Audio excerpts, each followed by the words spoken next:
네, 오늘은 영적 타락의 나비 효과라는 제목을 통하여 하나님의 말씀 선포하도록 하겠습니다.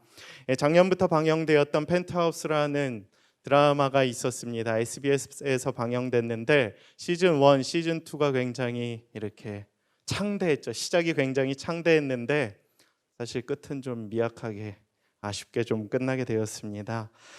종영되었습니다. 처음에는 인간의 끝없는 욕망과 끝없는 욕망의 모습과 예측할 수 없는 빠른 극전개를 통해 자극적으로 그것들을 풀어내어 우리들에게 신선한 충격을 주어서 큰 인기를 끌게 되었습니다. 이 드라마를 보면서 아무리 시대가 많이 변했다고 하지만 인간의 욕망이 너무나도 진짜 크다. 진짜 그 포스터의 모습과 같이 제가 전에 소개해드렸던 것처럼 하늘을 바라보는 그 인간의 욕망들, 바벨탑을 쌓으려고 하는 그 인간의 욕망들이 진짜 크구나. 그리고 막장도 이러한 막장이 없다. 다음 화는 어떤 더 막장들이 이어질게 될까라는 기대감. 그동안은 어떤 드라마에서도 그런 기대감이 없었는데 이 드라마를 볼 때마다 오늘은 나를 어떻게 더 자극시켜 줄까? 어떤 막장의 이야기들이 풀어지게 될까라는 기대를 가지고 보게 되었던 기억이 납니다. 그런데 오늘 말씀, 이 사사기의 말씀도 사실 펜트하우스와 별로 다를 바가 없다는 것을 제가 느끼게 되었어요. 제가 이 사사기 말씀을 보면서 정말 이 시대에 기가 막히게 적용할 수 있는 말씀이구나라는 것을 깨닫게 되었는데 17장, 18장, 19장, 20장, 21장의 말씀을 보면서 와, 어떻게 이렇게 끝이 없이 막장의 이야기들이 적용이 될 수 있을까라는 것을 계속해서 깨닫게 되면서 펜트하우스가 생각이 나더라고요. 17장에서 21장의 말씀은 사사가 등장을 하지 않아요. 그리고 시대적으로 연대기적으로 기록된 말씀이 아닙니다. 약간 부록의 개념과 가깝죠. 그래서 이스라엘의 신앙적 몰락에 대한 이야기를 보여주고 있습니다. 이스라엘의 영적 타락, 윤리 도덕적 타락. 그래서 죄도 그냥 너무나도 쉽게 어떻게 이런 일을 벌일 수 있을까 하는 그러한 이야기들이 오늘의 말씀에 등장을 하고 있는 것입니다. 이 이야기들을 통해 우리는 그 시대가 얼마나 암흑기였고 영적인 혼돈의 시대였는지를 잘 알 수 있게 되는 것입니다. 그래서 저는 오늘 그 후반부의 첫 번째 내용으로 17장에서 18장에 기록된 미가의 이야기를 통해서 오늘 이 영적 암흑기를 살아가고 있는 우리들에게 하나님께서 보여주시는 그 타산지석의 말씀의 교훈의 은혜가 저와 여러분들한테 가득할 수 있게 되기를 간절히 소망합니다. 먼저 첫 번째 메시지는 다음과 같습니다. 계속되는 영적 타락은 결국 큰 죄악을 불러일으키게 된다는 사실입니다. 여러분이 잘 알고 있는 것처럼 미국의 한 기상학자인 로렌츠가 만든 나비 효과라는 이론이 있습니다. 작은 날개짓이 저 먼 곳에서는 큰 태풍과 토네이도로 이어질 수 있다라는 기상학, 과학의 이론입니다. 모두가 잘 알고 있죠. 그래서 본래는 과학 이론이었지만 사회 현상을 설명하는 광범위한 그 내용으로까지 이렇게 적용되고 있습니다. 저는 이 이론을 보면서 우리 신앙에도 동일하게 적용될 수 있다는 것을 깨닫게 되었습니다. 작은 죄악의 선택이 나에게나 또 누군가에게 이게 전달이 될 때에는 굉장히 큰 태풍과 같은 토네이도와 같은 영적 파멸과 같은 사망에 이르는 죄악의 결과로 이어질 수 있게 되는구나라는 것을 깨닫게 되었습니다. 오늘 본문에서는 특별히 미가라는 인물이 등장을 합니다. 그래서 저는 오늘 여러분들에게 좀 미리 리더십들에겐 광고를 좀 안내드렸는데 17장에서 18장의 전체적인 이야기를 좀 나누려고 합니다. 그래서 사건과 인물의 내용이 굉장히 중요한데 혹시 여러분들이 세 명의 인물을 우리가 함께 나눌 때에 미가와 또 두 번째로 레위인과 단지파 자손의 이야기들을 통해서 또 우리가 계속해서 이야기를 나눌 텐데 혹시 이 시간에 좀 가능하신 분들은 좀 성경을 함께 좀 보시면서 17장에서 18장에 드러난 하나님의 그 내용들, 전체적인 스토리들을 통해서 어떻게 이 죄악된 모습이 점점 더 전개되고 쌓여져 가는지를 통해서 우리가 거기에서 하나님의 메시지를 함께 나누고자 합니다. 미가는 이제 에브라임 산지에 살았던 사람이었습니다. 17장 1절에 보면 그와 같이 기록이 되어 있는데 이 사람이 8가지의 죄악을 지었습니다. 근데 그게 처음에는 굉장히 작은 죄의 선택이었지만 나비 효과의 이론과 같이 이 죄악이 점점 더 커져요. 그리고 그 사람이 선택했던 그 작았던 죄악이 결국 단지파, 이스라엘이 12지파였잖아요. 그 중에 하나가 단지파거든요. 한 사람의 작은 죄악된 선택이 나중에 어떻게 됩니까? 18장 32절의 끝의 내용을 보면 한 지파가 우상을 섬기게 되는 엄청난 토네이도와 같은 사망의 길에 이르는 파멸의 길로 결과로 이루게 된다는 것을 우리가 알 수 있습니다. 먼저 첫 번째로 이 사람이 어떤 죄악을 선택했느냐? 17장 1절에 보면 어머니의 은 1100개를 도둑질합니다. 여러분, 성경을 텍스트적으로 그냥 읽으면 안 돼요. 성경이 텍스트적으로 굉장히 유하게 쓰여졌다라고 해서 이 분위기를 좀 잘 읽어야 됩니다. 17장 1절에 보면 이렇게 기록이 되어 있죠. 어머니가 돈을 찾아요. 우리 그런 적 있잖아요. 어머니의 지갑을 몰래 이렇게 손댔고 어머니가 그 돈을 찾을 때 자기가 훔쳐갔던 건데 어머니 이 돈 여기 있다고 이렇게 자연스럽게 두려워서 드리는 경우들이 있지 않습니까? 오늘 경우가 그렇습니다. 훔쳤는데 뭔가 탄로가 나자마자 혼날 게 두려워서 거짓말을 하는 거죠. 그러니까 죄의 시작은 이만큼 작습니다. 거짓말, 잘못된 선택. 처음에는 작죠. 두 번째로 어떻게 선택합니까? 자신의 집에 우상을 둡니다. 우상 숭배가 이렇게 두려운 것이죠. 그럼 세 번째 어떻게 이어지게 되느냐? 원래는 하나님의 제사장을 하나님이 세워야죠. 그렇죠? 근데 자기가 자기의 아들 중에 한 명을 제사장으로 세우는 죄를 범합니다. 17장 초반에 드러나게 돼요. 점점 죄가 커져가요. 네 번째 죄악은 무슨 죄를 짓게 되느냐? 레위인을 발견하게 되고 그 레위인을 데려다가 자신의 집에 제사장으로 세웁니다. 그러니까 아들에게는 제사장의 명분이 없잖아요. 단지파니까. 원래 제사장은 레위 지파가 해야 되잖아요. 그러니까 레위 지파가 보이자마자 그래, 옳거니 잘 왔어. 너 우리 집 제사장 해. 자기가 그냥 제멋대로 정하는 거죠. 이게 네 번째 죄악이었습니다. 다섯 번째 죄악은 무엇이었냐? 이 레위인이 내 제사장이 되었으니 하나님께서 나와 우리 집안에 복을 주실 것이라고 착각을 하게 됩니다.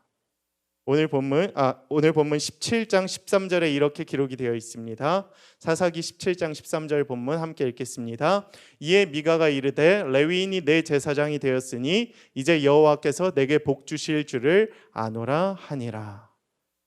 이렇게 텍스트만 보면 굉장히 거룩하다니까요. 근데 이게 무슨 상황이냐? 우리 집에 무당 하나 데려다 놓고 이 무당이 이제 우리 집에 있으니까 우리 집에는 이 무당으로 말미암아 아무런 이제 고난도 없을 것이고 복이 들어올 거야 라는 이러한 엉뚱한 무속신앙을 고백하고 있는 것이에요. 누가?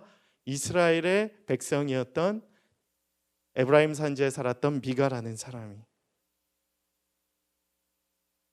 여러분, 점괘 보고 부적을 붙이고 타로를 하는 경우들이 굉장히 많죠. 동일한 것입니다. 뭔가 이렇게 그냥 점괘 보고 그냥 부적 붙이고 동일하게 우상 숭배하고 우리 집에 그냥 뭐 아무나 갖다 놓으면 뭐 하나님이 저절로 그냥 그 가운데 나에게 복을 주시겠지라는 무속 신앙과 동일한 신앙의 모습을 오늘 보여주고 있는 것이에요. 여러분, 이웃나라 일본에 2018년도에 종교인 총조사를 했다라고 합니다. 종교가 인구들이 가지고 있는 그 종교 단체의 수가 총 1억 8,132만 개라고 해요. 약 1억 8천만 개의 종교가 있다라고 해요. 일본의 인구가 몇 명인지 아십니까? 약 1억 2천만 명. 근데 종교는 1억 8천만 개. 총 인구 수보다 총 종교 수가 더 많아요. 종교 수가 더 많아요. 이게 무슨 얘기냐? 1인당 가지고 있는 2개 이상의 종교를 가지고 있는 인구가 굉장히 많다는 것을 의미하는 거죠. 무속 신앙이 그들에게 굉장히 이렇게 있다라는 것을 우리는 아는 것입니다. 일본이란 나라가 그래요. 두려움 때문에 그냥 무속 신앙을 갖게 된다라고 하더라고요. 두려움 때문에 신사 참배를 하고 연초가 되면 그 좋은 기운을 통해서 올 한 해는 아무런 고난도 없이 잘 살아가게 되겠지라는 믿음을 가지고 살아간다라고 합니다. 우리가 믿고 있는 하나님 개신교도 그 1억 8천만 개의 종교 중에 하나라고 하는 거예요. 굉장히 놀랍죠. 우상 숭배가 이와 같이 무섭습니다. 일본은 그래서 나라 전체가 사실 어둡잖아요. 굉장히 그 일본인들이 그 두려움이 가득하기 때문에 그렇다고 하더라고요. 그래서 결국 오늘 본문에 드러나는 미가도 하나님의 집인 실로를 떠나서 자기 집에서 제멋대로 예배하는 큰 죄악을 범하게 되는 것이에요. 우상 숭배를 하니까 거짓말도 아무렇지 않게 하고 우상도 드리고 제사장도 드리고 레위인도 내 맘대로 이렇게 세우고 이 집안에 하나님의 복이 임할 것이라고 착각하고 있고 결국 내 멋대로 예배당도 나오지 않고 이제 그냥 집에서 아무렇게나 예배를 하는 그러한 예배의 모습을 보이고 있는 것이죠. 24절엔 이렇게 기록이 되어 있습니다. 미가가 이르되 내가 만든 신들과 제사장들을 빼앗아 갔으니 이제 내가 오히려 남은 것이 무엇이냐 너희가 어찌하여 나더러 무슨 일이냐 하느냐 하는지라. 오늘 스토리가 좀 길어서 제가 간략하게 설명을 해드리면 미가가 이야기를 해요. 내가 만든 신들과 제사장을 빼앗아가는 단지파에게 하는 이야기입니다. 이제 내게 오히려 남은 것이 무엇이냐. 이것을 해석을 하면 무슨 뜻이냐 하면 내가 우상을 만들고 내가 제사장을 세웠는데 왜 너희들이 내가 만든 그 우상을 데려가느냐. 그 우상 데려가면 나에게 남는 게 무엇이 있겠느냐. 나에겐 우상이 전부였는데 하나님이 전부여야 되는데 그런 상황인 거예요. 이거 뭐 막장도 이런 막장이 없죠.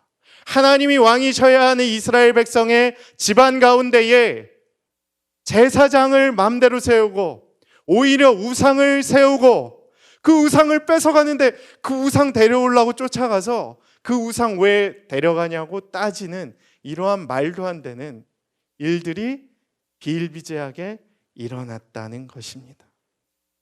막상 가서는 싸우지도 못하는 주제에 헛된 것에 정신이 팔려 있으니 그냥 엉망진창이었던 그 시대의 모습을 우리가 잘 알 수 있게 되는 것입니다. 8번째 죄악은 무엇이냐? 그의 죄악이 단지파의 신상이 되는 끔찍한 일로 결론을 맺게 되죠. 18장 31절의 말씀입니다. 함께 봉독합니다. 하나님의 집이 실로에 있을 동안에 미가가 만든 바 새긴 신상이 단 자손에게 있었더라. 결국 그 단지파가 신상을 가지고 가요. 그리고 라이스라는 땅을 무고한 백성들을 다 죽여버리고 그 땅에 자기 지파의 땅을 세웁니다. 그리고 그 땅에 우상을 세워요. 말도 안 되는 일이죠. 단지파는 이스라엘 백성의 한 지파인데 하나님이 왕이 되셔야 하는 그 민족 가운데에 우상을 세워요. 미가가 가지고 세운 우상. 그러니까 잡신이죠, 잡신. 자기 종족 내에서 세운 우상도 아니고 누군가가 세운 그 신을 데려다가 이 신이 짱이야. 이 신 좋을 것 같아. 이 신이 우리 지파의 주인이 되었으면 좋겠어. 그리고 그 땅을 단이라고 이름을 바꾸고 그 땅에 이제 하나님이 집이 실로에 있는 동안에 단지파의 우상이 되는 것입니다. 그러니까 미가가 선택했던 작은 죄악된 범죄들이 결국 단지파의 엄청난 사망의 결과로 나타나게 됐다라는 것입니다. 여러분 이 사건을 보면서 무엇을 깨달으십니까? 그저 예배만 얼렁뚱땅 드리면 하나님께서 내게 복 주시겠지라는 생각이 미가와 같은 생각이 우리 가운데 있지는 않은지요. 그냥 뭐 집에서 그냥 뭐 유튜브 키고 그냥 뭐 목사님이 해주시는 말씀 그냥 대충 들으면 한 주간 하나님의 복이 임하겠지라는 우상 숭배와 같은 죄악된 생각이 내 머리 가운데 있지 않습니까? 저희는 말씀을 보면서 처음엔 놀랐죠. 펜트하우스의 이 막장이 성경 속에도 있구나. 놀랍더라고요. 어떻게 이런 일이 일어날 수 있지? 사사시대, 영적 암흑기의 시대. 근데 우리가 살아가고 있는 시대가 지금 그와 같다는 거예요. 영적 암흑기의 시대를 살아가고 있어요. 나의 죄의 작은 선택이 커지고 커져서 결국 이 지역의 사망의 결과로 일으키는 결과들이 일어나게 된다는 것을 우리는 깨달아야 합니다. 그런 모습을 통해서 우리는 과연 하나님을 어떤 존재로 생각하고 있는지 되돌아볼 수 있게 되기를 원합니다. 하나님은 여러분에게 과연 어떤 존재이십니까? 일본에서 1억 8천만 개의 종교 중에 하나로서 하나님을 생각하고 있지는 않은지 우리의 신앙을 점검해 봤으면 좋겠습니다. 유일신이신 오직 창조주이신 하나님 여호와를 바라봐야 하는데 일본과 같이 1억 8천 개 중에 하나로서 하나님을 바라보고 있는 것은 아닌지 우리의 신앙을 점검해보고 또 우리의 믿음을 되돌아볼 수 있게 되기를 원합니다. 공교롭게도 지금 우리가 처한 팬데믹의 상황이 이와 같죠. 현장 예배를 제한한다는 이유만으로 나의 영적인 헌신과 드림의 시간을 아무런 기준 없이 버리고 있지는 않은지 스스로 점검을 해보실 수 있었으면 좋겠어요. 정말 내가 어떤 기준을 가지고 신앙, 믿음의 끈을 붙잡고 이어가고 있는지 되돌아볼 수 있게 되기를 원합니다. 그래서 삶 속에서 작은 믿음의 선택들을 통하여 영적으로 바로 서갈 수 있도록 노력하고 또 몸부림칠 수 있는 저와 여러분들의 삶이 되기를 간절히 축복합니다.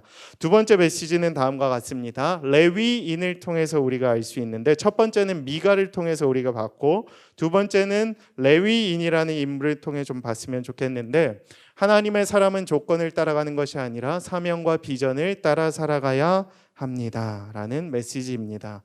오늘 본문 말씀 17장 8절에 이렇게 기록되어 있습니다. 그 사람이 거주할 곳을 찾고자 하여. 레위인이 시작이 이래요. 그 사람이 거주할 곳을 찾습니다. 여러분 이것을 얼핏 보면 그 유다 베들레헴을 사는 레위인이 그냥 뭐 집을 이사하는 정도로 생각할 수도 있겠지만 그런 차원이 아닙니다. 집이 없어서 거주할 곳을 찾았던 것이 아니라 하나님께서 주신 레위인으로서의 사명을 버리고 자신의 원함과 욕심을 찾아서 떠나고 있었던 상황이에요. 우리가 잘 아는 구약시대의 선지자 요나와 같은 상황입니다. 하나님께서 어디로 가라 그랬죠? 니느웨로 가라고 했죠. 근데 다시스로 도망을 가는 모습. 레위인도 지금 그와 같은 상황입니다. 하나님께서 유다 베들레헴 땅 가운데서 제사장의 역할을 감당하라고 사명을 주셨죠. 근데 이 사람은 어떻게 합니까? 그 거주할 곳을 찾고자 하여. 더 좋은 곳으로 아마 가려고 하지 않았나라는 추측을 해보게 되는데 이것은 어디서 이제 확정을 지을 수 있게 되느냐? 17장 10절과 12절의 말씀을 제가 봉독합니다. 내가 해마다 은열과 의복 한 벌과 먹을 것을 주리라 하므로 그 레위인이 들어갔더라. 다음 구절입니다. 미가의 아들 중 하나와 같이 됨이라. 그 레위인이 그 사람과 함께 거주하기를 만족하게 생각했으니. 12절 보겠습니다. 미가가 그 레위인을 거룩하게 구별하며 그 청년이 미가의 제사장이 되어 그 집에 있었더라. 아멘. 미가가 레위인을 거룩하게 구별했다. 이 거룩하게라는 표현을 가지고 뭔가 그래도 잘 세웠구나라는 생각을 하게 되겠지만 추측을 해볼 수도 있지만 그게 아니라는 거예요. 이건 전혀 거룩하지 않은 그냥 막장의 이야기인 것입니다. 하나님이 제사장을 세운 그 땅을 버리고 도망간 레위인을 미가가 마침 물어서 자기 집안의 제사장으로 세웠던 말도 안 되는 일이 일어났던 거예요. 근데 레위인은 어떻게 그 선택을 하게 되느냐? 내가 해마다 은열과 의복 한 벌과 먹을 것을 주겠다고 한 미가의 말을 이렇게 좋게 생각했던 거예요. 그 다음 구절에 뭐라고 나오냐 하면 만족하게 생각했으니.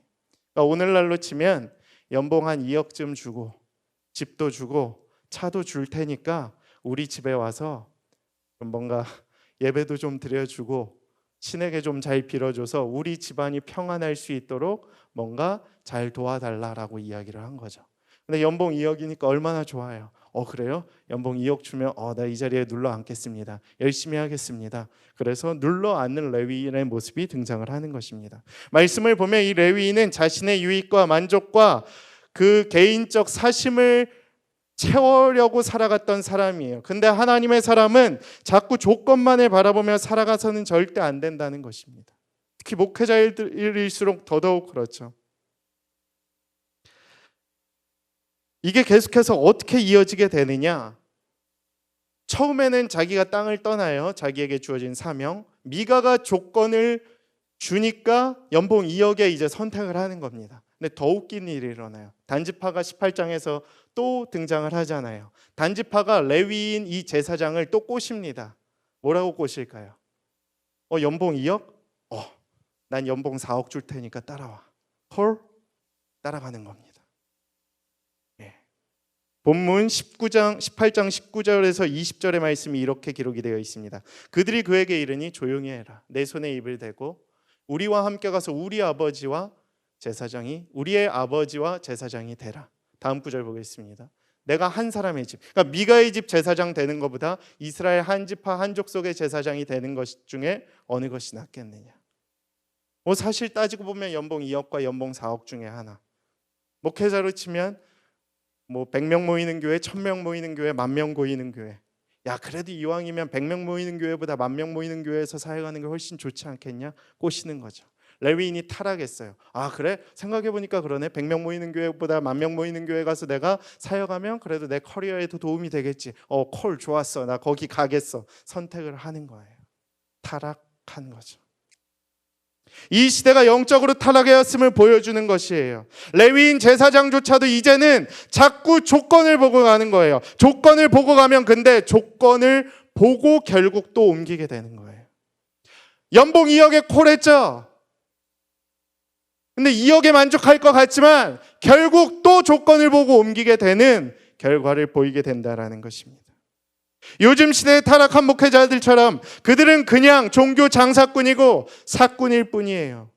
전혀 사명이라고는 볼 수 없는, 전혀 자신이 갖고 있는 그 일에 대한 자부심과 하나님을 향한 열심이라고는 볼 수 없는 일들이 이 시대 가운데 비일비재하게 일어났다는 것입니다. 그러나 기억하십시오, 여러분. 하나님의 사람에게는 결국 반드시 사명이 필요한 것을 기억해야 할 줄로 압니다. 사명의 힘으로 버틸 수 있게 되는 거예요. 돈이 우리를 버틸 수 있게 만들어주는 것이 아니라 하나님의 사람에게는 그 사명을 감당할 수 있는 힘을 주시는 분의 능력으로 말미암아 버틸 수 있는 힘이 나타나게 된다는 것이에요. 결국 레위인은 망하는 길로 가지 않습니까? 결국 조건에 의해 움직였지만 조건으로 또 움직이게 되지 않습니까? 그리고 결국 파멸의 길로 가지 않습니까? 장사꾼이죠. 사꾼이죠. 더 좋은 조건만을 따라다니는 장사꾼이죠. 비즈니스적인 조건들. 요즘 목회자들이 다 그렇게 움직이고 있지 않습니까? 이 영상을 보고 있는 목회자들도 많이 있을 줄로 아는데 요즘 목회자들이 다 그렇다고요. 제 동기들만 봐도 조건에 의해 움직여요. 사명이라고는 찾아볼 수가 없어요. 자신의 안위를 먼저 걱정하죠. 하나님의 사명은 뒷전이죠. 좀 불쌍해 죽겠어요. 그런 영혼, 그런 사람들에게 맡겨진 영혼들이 얼마나 불쌍한지 모르겠어요. 아무렇지도 않게 교회를 사유재산 안에서 말도 안 되는 이유로 세습을 하는 경우도 많이 있고. 여러분의 경우를 적용시켜 봅시다. 요즘 직장 생활들이 만만치 않죠. 저는 직장 생활 내에서도 신앙이 있고 신뢰할 수 있고 좋은 파트너와 상사를 만나기가 너무 쉽지 않다는 것을 알고 있죠. 어떻게 해야 할 것 같습니까, 우리가? 더더욱이 한 명 한 명이 저는 그 한 사람이 될 수 있게 되기를 간절히 축복합니다. 조건을 따라가는 인생을 살아가는 것이 아니라 그 가운데 담겨져 있는 하나님의 사명을 발견할 수 있는 믿음의 청년들이 될 수 있게 되기를 간절히 축복합니다. 우리가 신앙생활 하는 이유는 무엇입니까? 나의 잘남, 나의 커리어를 더 올려서 나의 이름을 드러나게 하기 위해서 내가 이 사역과 이 사명을 감당하고 있는 것입니까? 물론 그것도 필요하죠. 예전에 이제 청년 사역자들이 고지론이라는 걸 많이 이렇게 얘기했었어요. 그래서 뭔가 세상에 나가서도 이왕 할 거 그냥 좋은 대학 가고 좋은 회사에서도 이왕이면 닭의 머리가 돼서 뭔가 이렇게 고지에서 영향력을 발휘할 수 있는 인물이 되라라고 가르쳤었죠. 근데 어떻게 됐습니까? 지난 몇십 년간 우리 한국교회가 그 고지론만을 얘기하다가 위만 보고 달려가려다가 다 망했죠. 오히려 더 박살이 났죠. 그래서 오히려 작은 곳에서, 오히려 낮은 곳에서, 오히려 아무도 주목하지 않는 곳에서 빛으로 일한다는 것이 얼마나 우리에게 더 귀하고 의미 있는 일인지 우리는 계속해서 발견을 하게 됩니다. 여러분, 세상의 빛과 소금이 되고자 함이 우리의 신앙의 목적 아닙니까? 가십시오. 가서 세상을 밝히십시오. 그리고 세상 가운데 아무런 영향력을 짠맛을 발휘하지 못하고 있는 세대를 향하여 짠맛을 보이십시오. 그래서 우리의 역할은 세상과 분리되어서 우리끼리만 잘 먹고 잘 사는 것이 아님을 보여주시고, 세상을 밝혀야 할 소명이 우리 가운데 있음을, 다른 인생임을 세상 가운데 보여주실 수 있는 인생이 되기를 소망합니다. 저는 우리가 그 사명을 위해서 더욱 기도하고 노력하고 힘을 합치는 공동체가 될 수 있었으면 좋겠어요. 한 명은 쉽지 않죠. 그러나 같이 하면 삼겹줄은 쉽게 끊어지지 않습니다. 우리의 순위, 우리의 공동체가, 우리의 모임이 그러한 목적이 될 수 있었으면 좋겠어요. 세상 가운데서 박살났지만 그래도 뭔가 일주일 동안 빛과 소금의 역할을 하고 와서 교회 와서 우는 거예요. 고백하는 거예요. 은혜를 나누는 거예요. 나 이렇게 깨지고 힘들고 어려웠지만 그래도 하나님 시키시는 대로 했어. 나누는 거예요. 너도 그랬어? 나도 그랬다고. 야, 우리 힘들지만 잘 버텨보자. 하나님이 은혜 주실 거야. 이게 공동체 아니겠습니까? 제가 존경하는 한 목회자가 저에게 이야기한 것 중에 제가 잊을 수 없는 그 조언이 하나 있었어요. 저에게도 욕심이 왜 없겠습니까? 저에게도 왜 욕망이 없겠습니까? 남자들이 가지고 있는 그 뭔가 이 권력욕, 야망욕, 누구에게나 다 있죠. 저에게도 있는 것 같아요. 근데 그분의 이야기를 듣는데 이것이 다 깨져버리더라고요. 사역자가 하나님의 사명과 비전을 따라가야지 사람과 조건을 따라가면 되겠느냐 라는 이야기를 해주셨어요. 전 이 얘기를 듣는데 하나님의 음성으로 들리더라고요. 앞으로 제가 가야 할 목회의 길 가운데 하나님이 하시는 말씀인 것 같았어요.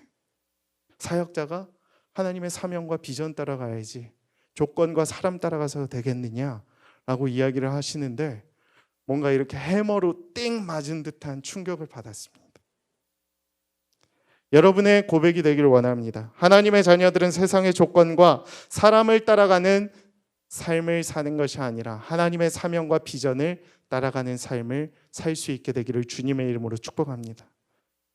여러분, 이런 자가 되십시오. 우리의 조건과 우리의 사람을 따라가는 삶을 살아갈 때에는 결국 끝이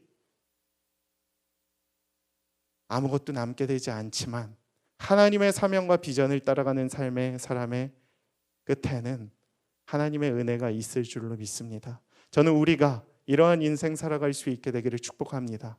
뭔가 다른 삶, 하나님의 사명과 비전을 따라가는 삶이 될 수 있게 되기를 축복합니다. 오늘 레위인이 조건을 따라가잖아요.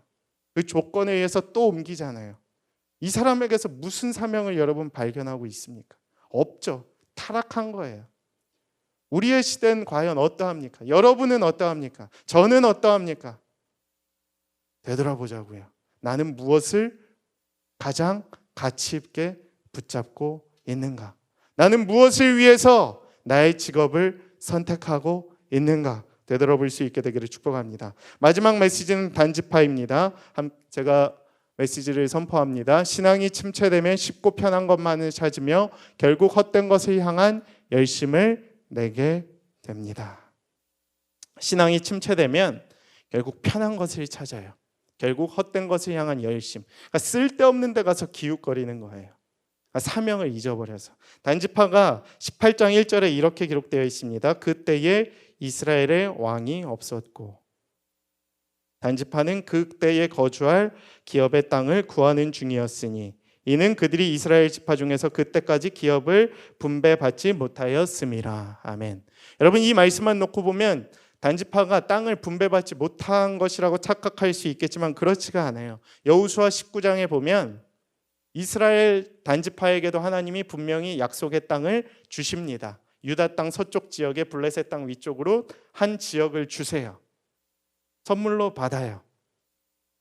근데 어떻게 되느냐? 사사기 1장 34절에 아모리 족속에 의해서 그 땅에서 쫓겨나게 됩니다. 결국 주신 땅을 지키지 못한 거죠.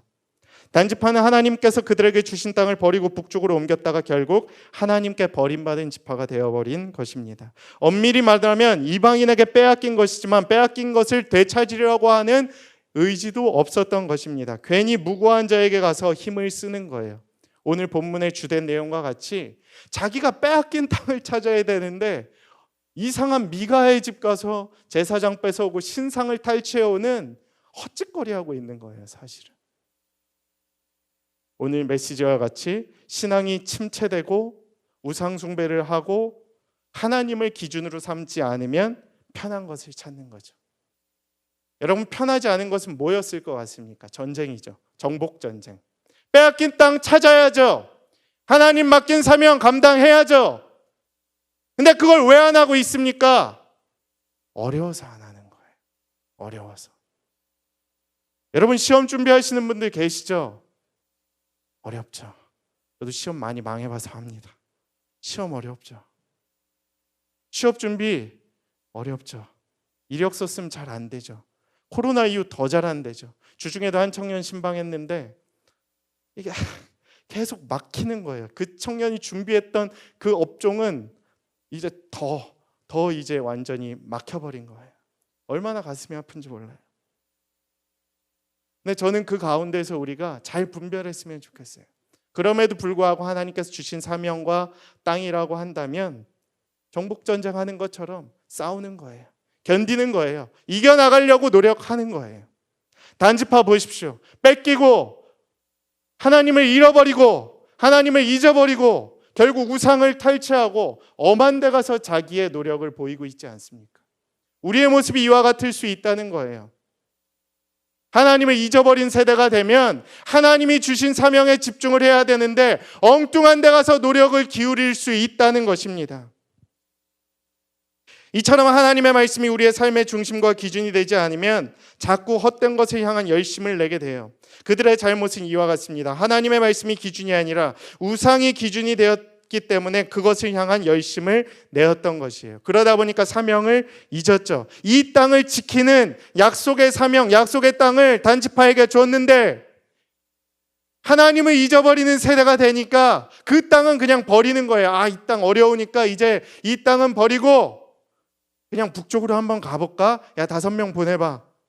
미가의 제사장이 있다고? 우상 괜찮을 것 같은데? 그럼 데려와. 북쪽의 라이스 땅. 이 땅은 쉬워 보이네. 블레셋보다 약해 보이네. 아모리 족속보다 약해 보이네. 그냥 여기 밀고 이 땅에 정착하자. 하나님의 뜻이라고는 찾아볼 수 없는 엉뚱한 곳에 가서 자신들의 노력을 하는 모습이 나오는 거죠. 여러분의 인생은 어떠합니까? 조금 어려워 보이는 것 하나님이 주셨음에도 불구하고 쉽게 버리고 포기하고 있지는 않습니까? 뭔가 쉬운 쪽을 선택하려고 하는 약한 모습만을 보이고 있지는 않습니까?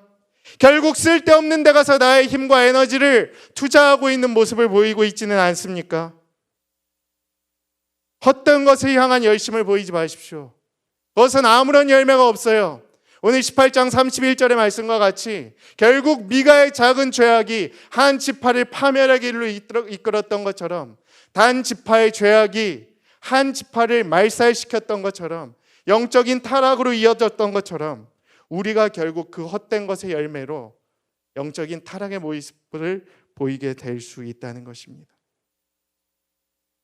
하나님께서는 우리가 말씀을 기준으로 삼지 않고 약속의 땅을 떠나는 것을 매우 싫어하십니다. 아무리 힘들어도 하나님의 말씀을 붙들고 부르심의 자리를 지켜가기를 원하세요. 사명을 붙잡기를 원하세요. 기업이든지 가정이든지 사역이든지 그 자리를 지켜야 한다고 우리에게 가르쳐주고 있습니다. 모두 제자리로 돌아가기를 원하시고 그 붙든 자리를 지키시기를 원하시고 계십니다. 저는 이 시간 오늘 여러분들에게 축복하기를 원합니다. 하나님께 기도하며 싸우르지를 갖고 부딪히면 하나님께서 그 사명 감당할 수 있는 힘을 여러분들에게 주시리라 믿습니다. 하나님께서 힘을 주시고 약속하신 땅을 다시 되찾을 수 있는 선물로 허락하실 것을 믿습니다. 여러분의 인생을 그렇게 사용하실 것이에요. 여러분에게 필요한 것은 결국 무엇이냐? 기도하고 결단하는 것이에요. 용기를 회복하고 하나님의 능력으로 정복전쟁을 싸워 나가는 것입니다. 약한 마음을 품지 마시고 하나님께서 여러분들에게 허락하신 그 사명이라고 한다면, 약속의 땅이라고 한다면 주저하지 마시고 약한 곳으로 가지 마시고 엉뚱한 곳에 가서 여러분의 힘을 낭비하지 마시고 다시 용기 내서 싸우실 수 있는 여러분의 인생 될 수 있게 되기를 간절히 축복합니다. 그때가 언제가 되든지 하나님께서 일으켜 주시고 승리를 허락하여 주실 줄 믿습니다. 사사기 시대가 왜 망했느냐? 영적으로 타락했기 때문에 하나님을 잊어버린, 기준으로 삼지 않는 시대가 되어버렸기 때문에 그들이 망했던 거예요. 우리가 살아가고 있는 이 시대가 어떠합니까? 하나님을 잊어버리기 쉽죠. 하나님이 그냥 1억 8천만 개 중에 하나인 정도의 신으로 생각하기 쉽죠. 근데 그렇게 되는 순간 우리의 인생도 이렇게 변질될 수 있다는 것을 반드시 기억하십시오. 그렇게 선택하는 순간 그 작은 죄악이 결국 나의 인생을 엉뚱한 곳으로 이끌어갈 수 있다는 것을 기억하십시오. 새로운 길을 가길 원하시는 분들, 하나님을 붙들고 함께 기도하며 나아갈 수 있게 되기를 축복합니다. 하나님, 사명의 자리로 나를 보내주십시오. 이번에는 정말 하나님께서 나를 정말 하나님이 원하시는 길로 인도해 주실 것을 믿습니다. 도와주시고 그 길을 향하여 용기 있게 나아가고 쌓아갈 수 있는 힘을 나에게 더하여 주시기를 소망합니다. 하나님의 약속의 땅을 지킬 수 있는 용기를 허락하여 주시옵소서. 간절히 부르짖고 그 힘으로 사명과 비전을 향해 나아가는 믿음의 청년들이 될 수 있기를 간절히 축복합니다. 하반기에 우리의 인생이 그렇게 될 수 있게 되기를 소망합니다. 사사기 시대의 사사들의 인생과 같이 되지 아니하고, 영적으로 타락된 길을 선택하지 아니하고 하나님을 붙잡고 다시 싸우는 인생 될 수 있게 되기를 축복합니다. 영적으로 일어설 수 있는 인생이 되기를 소망합니다. 그래서 하나님, 영적으로 무뎌지고 낙심되고 우상 숭배가 가득한 이 나라와 이 민족과 이 세대 가운데 다시 한번 부흥의 불길을 붙여 주시옵소서. 성령의 불을 더하심으로 말미암아 하나님 붙잡고 일어설 수 있는 믿음의 세대가 되게 하여 주시옵소서. 그래서 회복의 때만을 기다리며 살아가는 것이 아니라 오히려 회복의 때가 가까워질수록 눈물로 회개하는 인생들 되게 하여 주시옵소서. 그렇게 우리를 인도하실 하나님을 찬양하기를 원하며 이 시간 함께 말씀을 이어가며 찬양하기를 원합니다.